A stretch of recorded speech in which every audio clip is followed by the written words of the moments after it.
Let me give you a bit of a background. It's like, this is Brendon Watt, I'm Simone Milasas. We were actually in a relationship for 8 years. Great relationship. A lot of people said to us, can you please write a book? Can you please give us some tools? Can you please give us some information on how you create a great relationship? Because they watched what we did, they watched how we were with each other, and desired to know more about how to create a great relationship. So we do seminars all over the world, and so we thought, okay, let's write a book. Let's put this book together. It's quite vulnerable. It's humorous. It's extremely vulnerable. Yeah, we tell a lot of stories that people are like, wow, we don't even want to talk about that with our partners, and you put it in a book. We're like, yes, we did. And then when the book was ready to go, much to the frightening experience that Justine, our PR agent, had, we broke the relationship up. So we're no longer in a relationship. That's the funny part about it.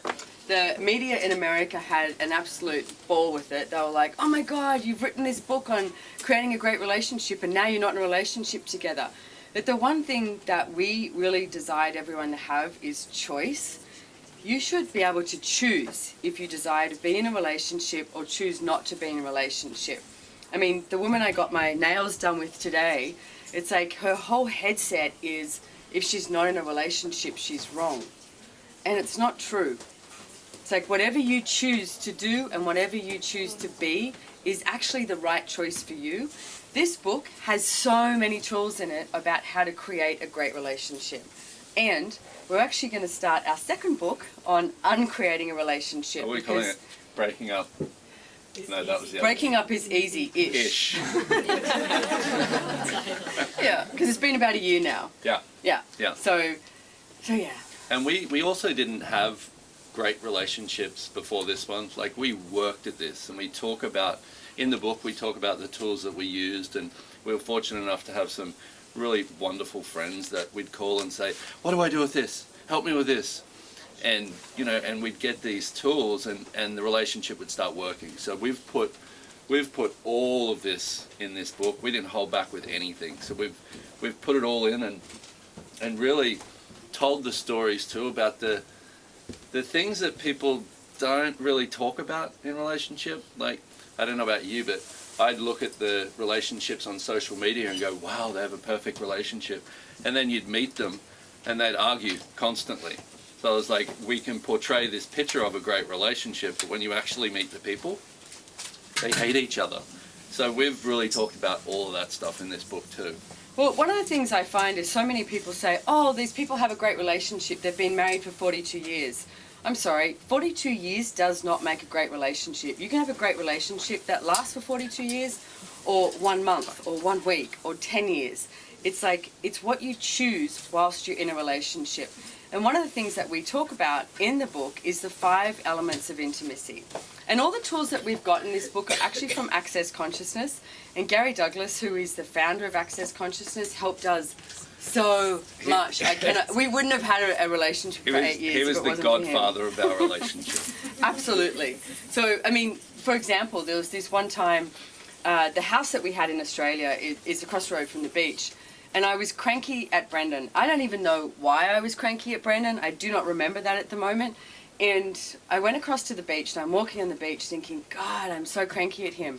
And Gary happened to call me at the time. And he was like, what's up? And I was like, well, Brendon, blah, blah, blah, blah, you know, like you do. I was being a man. And he said to me, you need to go home and you need to make everything about him. That is the last thing in the world that I wanted to do, was go home and make it all about him. But I knew that all the tools that we had used worked. So I went, okay, and how many of the things do you resist actually choosing that actually work? So I went home and I walked into the house and I started making everything about him. She manipulated me. I did. And I'm not kidding, within 10 minutes he was going, honey, can I get you a drink? What would you like me to cook you for dinner tonight? Can I help you with this? And I was like, oh my God, this stuff really works. And I was like, he was making it all about me.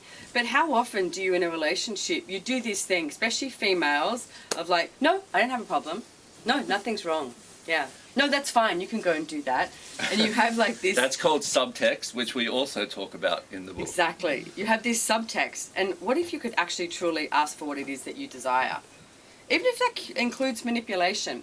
And if you have a judgment about manipulation, you will be the one that ends up being manipulated. Yeah. And it's like, and the reason that Gary said that to her and gave her that tool was because I'd never had anything made all about me before. So it was like when I got that, ever in my whole life, it's like I had abusive relationships. Both of us did.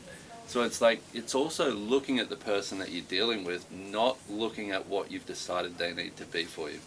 This is a big key in relationship, but these are the things that we learned, and we went, okay, so what is it that's going to create not more for me, but more for both of us and everybody? And that's the manipulation that we talk about in the book. So it's going to kind of help you out, not just with your relationships, your lovers, but people that you work with and stuff as well. It's like we have relationships with everybody in our life. So this is definitely not just about how do I just have my one-on-one time. This is about how do I get all my relationships to contribute to the both of us, but also to everybody that's involved. And the definition of relationship literally means the distance between two things. So when you say you want to create a relationship, what you're asking for is to create a distance between two things. So what we nicknamed it was, instead of relationship, what if you actually asked for a creationship? And it was something different, and it was this place that you were totally honoring of the other person. Yeah. So like I mentioned briefly before, we talk about these 5 elements of intimacy in the book. And can I say, you've got to have these with you first. If you desire to create a relationship, you need to have these 5 elements of intimacy with you before you can actually ask for it with somebody else. And what those 5 elements are is gratitude, so having gratitude for yourself, honoring, always honoring you and your choices, trusting, trust you, trust what you know, trust what you're choosing, allowance, being an allowance of you, because you know what, sometimes we're not always that smart, right? Some of the choices you make, you go, oh, it's a good thing I'm cute because I'm not very smart today. And it's like, but you get to choose again. So being an allowance of yourself, not going to the judgment. What's the 5th one? Vulnerability. And being willing to be vulnerable so that you can have that place of going, oh, you know what, maybe I chose something here that wasn't so smart. I mean, how many of you don't have to put your hands up, but how many of you have like taken someone home for the night, had sex with them, woke up in the morning and went, ooh, maybe not my smartest choice. Some of you might be married now to them, I don't know, but it's like, but maybe not your smartest choice. You get to choose again. So, but it's that willingness to be really vulnerable, to go, okay, I chose this, I can choose something different. So the 5 elements of intimacy: gratitude, honor, trust, allowance, and vulnerability. And I used to write on a little post-it note on my bathroom mirror, and I'd write those 5 elements down. And every night I would, this is one of the Access Consciousness clearing statements, and I would POC and POD, which is the point of creation, point of destruction. I'm just going out there with the weird stuff. And I would say I would POC and POD everywhere that I wasn't willing to be these 5 elements of intimacy with myself, because I knew that I had to have that. And so many times people look for that in somebody else. If you have that with you, what you can have with somebody else is off the charts. It's like, that's when you step into this creationship. That's when you step into that magic, and every molecule in your body can just like be like, whoa, and scream and sing, and you can have such a great time. But if you depend on somebody else for that, then you'll always depend on somebody else for that. But if you have that with you, really different, something different can show up. And I mean, we do these classes called Relationship Done Different, based, you know, from the book with the Access Consciousness tools, teats. But it's called Relationship Done Different because we do go a lot more into that, and you know, the different tools and processes that you can use for that as well. So, I tend to talk a lot, so... You do, but that's yeah, fine. I That's always fine. did, you know. See, this is allowance. It do though. So, okay, 3 elements of a great relationship. 1. Good in bed. 2. They let you do whatever you want. You let them do whatever they want. 3. You contribute financially. So this one, people think, well, does that mean I have to pay for everything? No, it means that they contribute an energy to your financial reality. So them being in your life gives you more creative capacity. These are the three things that give you the basis to a great relationship. If you've got those three things, everything else is a bonus, you can build on it from there. But most people don't look at those three elements. They go, but where's love in that? We didn't say love. But it's like, but what we talk about in this book is rather than talk about love, we talk about gratitude and the honoring of each other. Because most people, when they say, I love you, they have 1,000 definitions of what love is, and you have 1,000 definitions of what love is, and they don't match, and you're going, but I love you, and you love, why, what's happening? Yeah, well, we have all these different definitions. So it's looking at the person going, you know what, I'm so grateful for you today. And if you have that in your relationship, then you're not looking for the problems in it. How many of you have been in a relationship where you go, what's wrong with this today? You know, if you get up every morning and go, what am I grateful for with this relationship today? What am I grateful for with this person today? You've already put your energy into looking for what else is possible beyond that gratitude, not what problems do I have to solve? You know? Well, with gratitude, you can't have judgment. Judgment cannot exist with gratitude. So if you're just grateful for the people that you have in your life, grateful for the people that you work with as well. Like, relationship, are you sure you want one? Is, we talk about a lot of different things, and yes, we talk about having a partner and being, you know, with somebody, and there are some fantastic tools in that book to create a great relationship, truly. And it's also the people you work with. And it's like, you know, your parents, your kids, it's like your friends. What sort of relationship do you want to create with the people around you as well? Yeah. And the thing that you said before about the relationship with yourself, like if you take that book and apply those to your life, like even looking in the mirror in the morning, it's like, how many of us do we look in the mirror in the morning and go, oh, what's wrong with me? I look old today. I look, you know, it's like, it doesn't create anything greater in your life. So it's looking at, okay, if I had this epic relationship with myself, like if I truly liked me, then what would the other relationships in your life be like? And one of the things I learned over the years is that we invite people to treat us the way that we treat ourselves. So if you're constantly judging yourself, if you're constantly being, you know, mean to yourself, if you're constantly putting yourself down, it's like, notice the people that come into your life are looking for that energy of, how do I treat this person? So they're going, why do I want to just put this person down? Why do I want, it's like, so it's changing your points of view so that you can have something different as a joyful living. Well, let me give you an example as well, and I'm sure I'm not the only person in the room that's done this. The relationships that I had before Brendon, I was very, very good at inviting men to come into my life who matched the judgments that I had of me and my body. So I would always pick men who I thought were just absolutely wonderful, but they would judge me and they would judge my body. But the thing is, it matched the judgment I had. So I would meet them and go, oh look, they have the same judgments as me, yay! And it was like, this is perfect. And it's like, it's not very honoring and it's really not very kind. And I'll give you a little secret. Gary Douglas, the founder of Access, actually said to me when he met Brendon, he went, you know what? He said, you need to sleep with Brendon Watt. And I went, why? And he goes, you'll find out what it's like to actually have sex with someone who's kind, caring, and nurturing.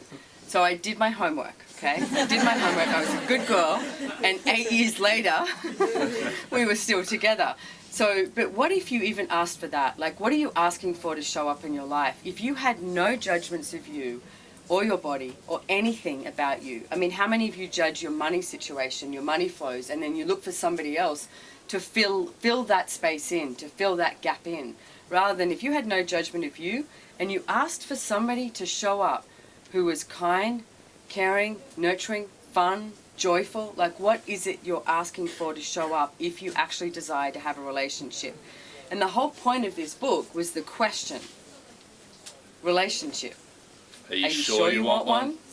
And it's like, and the way this came about was we put together all of the material, the content for this book. We didn't have a title for it yet. And Simone came in one day and she said, hey, what about a title for this? And it snapped into my head because I was like, what's going to put people the most in question with this relationship? Are you sure you want one? Because for me, I was always told I needed one. It was, you know, it was part of life. You know, get a relationship, get married, have kids. That was what you do. The next move. The next move. But it wasn't a question. You know, so I started relationships young and pretty much have been in one my whole life. And it's like, but no, I never had that question. Am I sure I want one? What am I getting into this relationship for? Oh, so I don't have to create my life and somebody else can do it for me. But that's what I realized about myself when I started asking that question. So it's not about relationships are bad. It's not about relationships are good. It's not about relationships are right or wrong. It's about what works for you. This is about getting true with what works for you so that you can create something different. So that you can have a life that's true for you, not that's true for somebody else. Relationship should be a choice, not a necessity. Uh-huh. And it's like when I first met Simone, you were like, the skies have opened, heaven is here. the luckiest man in the world. Oh, thank you, God. You know, I was unhappy.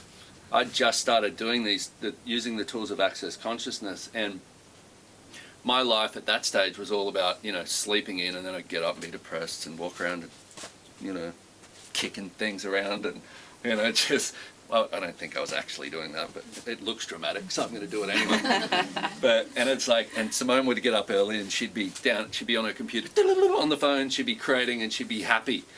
And one day I walked downstairs and I was like, can you stop being so happy?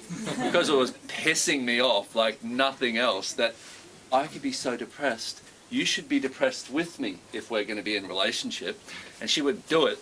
So I had to get happy because what she was doing looked like way more fun.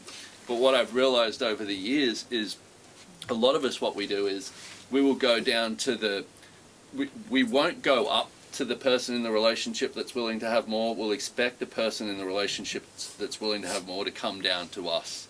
And I've done that with many people. If somebody's unhappy and I'm happy, oh, I shouldn't be happy while somebody else is unhappy. So I'd go down to them rather than go, hey, I'm up here, you want to come play?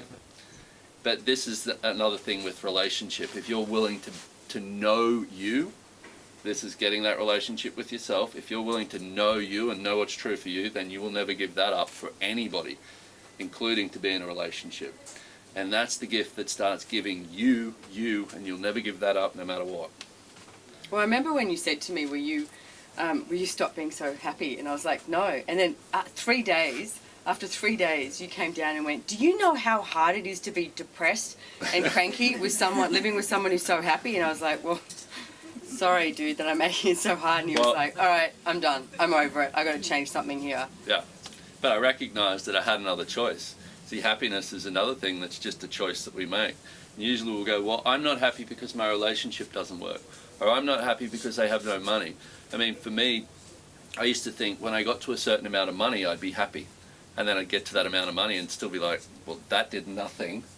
You know, or once I get a relationship, I'll be happy. I'd get the relationship. Well, that did nothing.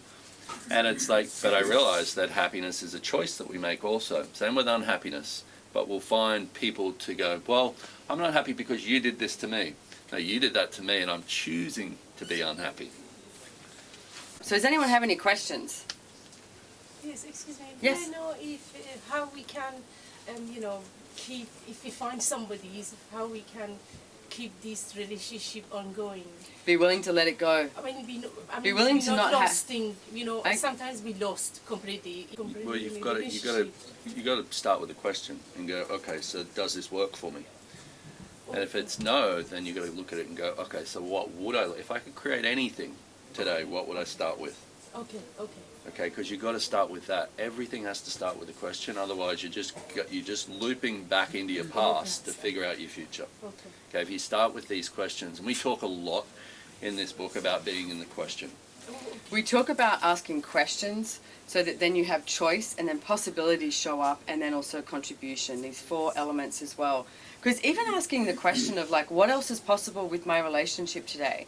Or what else is possible with sex today? What else is possible with, meeting someone today? Or, because how often do you, if you're not in a relationship and you desire to meet someone, it's like how often do you, maybe not even cognitively, but you have this like list of like what it should be. You know, it's like, I mean, Brendon was 11 years younger than me. Had a dog, which I was pretty happy about the dog because I always wanted a dog and didn't feel like I could commit to one. But he had a 5-year-old child as well, and I was like, I didn't, you know. I smoked cigarettes, I drank too much, I snored. I was hundreds of thousands of dollars in debt. It was a real prize. So I was a real catch. But you actually were. So if That's she was looking for somebody who was kid-free, who was financially stable, who had their shit together, who was actually happy, somebody like me could not have shown up in her life because that energy would not have matched. Where he was the first person that actually received that had a level of kindness and caring that I had not allowed myself to receive before either. So that, to me, that trumps everything else. So what is it that you're asking for? And what if you could ask for something different to show up too, beyond what you've defined it should be? I mean, there's this great movie with George Clooney in it called Up in the Air. And there's this scene, I think it's just so great. There's this young woman and she's like, I want to meet a man who's been to this college, he's this tall, he has, you know, blonde hair, these colour eyes, this sort of education, this amount of money. And she lists all these things. And the woman who's, she's probably like in her early 40s or something, looks at her and goes, wow, by the time you get to my age, you just hope he makes you laugh and has a full head of hair, you know?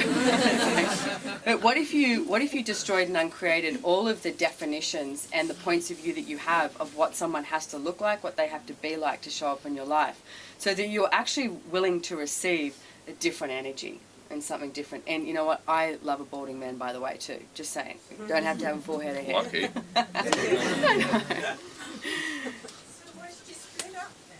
Why did we split up? He broke up with me, so ask him. Well, it got to a point where for me, and I think now we've both realised for both of us, it's like we had gotten to a point in our lives where we wanted something different. So we always talked about, we weren't the couple who sat around and said, when we get rocking chairs and we're sitting around when we're 60 and we're going to die together and we're going to have matching tombstones. We looked at our relationship and went, we're going to create it every day, and the day when it doesn't work anymore, we're going to celebrate it. Okay, so we did it that way rather than, I see a lot of people get into relationships where, okay, now we have to create the rest of our lives together. Once you do that, you have to go into maintenance of the relationship rather than, okay, we're together today, how much fun can we have? And that's what it became too. It was more maintenance. And I do see a lot of people who create their relationship, and when they get into this place of going, oh, we've been together for so many years, and it becomes this maintenance, that may be fine for you.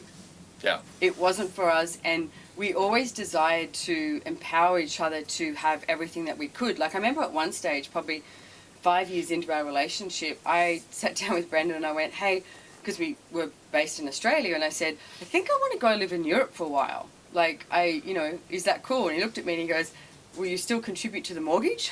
I was like, yeah. I was like, go for it. Yeah, but it was always this like, what do you want to do? What do you want to create? Yeah. Go. It's like, and can I tell you, if you hold on to your relationship and hold on to it really tightly, does it ever work for you? Or if you actually allow it to let go and have allowance of what the other person wants to choose, they actually desire to be more with you as well. And we've got a great friendship. And I was like, at the beginning when he broke up the relationship, and I just want to say that as well, most people go to, oh, this person broke up with me.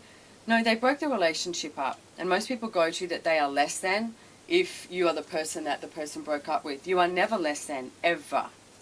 The relationship broke up. That's it. So, and when the relationship broke up too, one of the things that we sat down, Gary Douglas, the founder of Access, said to us, I want you to have a look at what it is that you guys desire from each other. And I thought it was going to be like, who gets the house, who gets the car, all this sort of thing. Yeah. And we wrote this short list, and on the top of our list, number one was we wanted to work on our friendship. And we have been in the past year, and we are great friends, and I'm having a really fun time. He's having a fun time. We are contributing to each other. We're still creating wealth together. I mean, we still have a financial portfolio together. We didn't, it's like, but we're weird, we're different. We are different. And we talk about that a lot in this book. It's like, but what I see with a lot of people is a lot of us are different, but we try and be normal. So we didn't do relationship normal. We didn't do breakup normal. We don't do anything normal. Which is why we're doing the class Relationship Done Different all over the world. But we have that class on the 28th. So, when did you know that that was going to occur? The day I woke up and I'd been locked out, my name taken off of Okay. all our accounts. So here's another question. Is that true, or did you actually have the awareness and know that was going to occur? You're right. I knew it about a year earlier, and I Yeah. was already making plans to bow out. The problem was she was not happy with our very good relationship. Most So women that's- are not happy with a man having so a this friendship is- with somebody else. I Yeah. hate to put a temper. No, it's not a The dampener. possibility Yeah. between you two is one of you could find somebody else, and that somebody else could really do something So- different. I mean, I had my pension stolen. Yeah. I'm 59 now, But- and I've literally had my pension stolen. So the one because it thing was- that I would like you to acknowledge is you actually knew it was going to occur. Yeah, I did. And the thing is, I knew that our relationship was over as well. I just didn't make the move to break up. Like if I looked at it, I went, 6 months prior, it was sort of like, there was signs, okay? But how many of you don't acknowledge what you actually truly know, for whatever reason that is, rather than going, you know what, something's changing here. I'm going to actually choose to change something and do something different. And if you are actually willing to acknowledge that and change and embrace the change, sometimes it is so friggin' confronting and it's like in your face. I've got a friend of mine in Australia at the moment who's just left his wife after 9 years, and he's like, God, this is hard. I'm so not used to living on my own, and it's really emotional. But it's like, but he's making this change so that he can embrace something different showing up. So when you know this, and the thing is, it's like, I mean, we had a chat about this the other day. I said, we have to be willing for our relationship to change every single day. The one thing that I know about me, and I actually know it about Brendon as well, is that we will always choose what is going to be greater.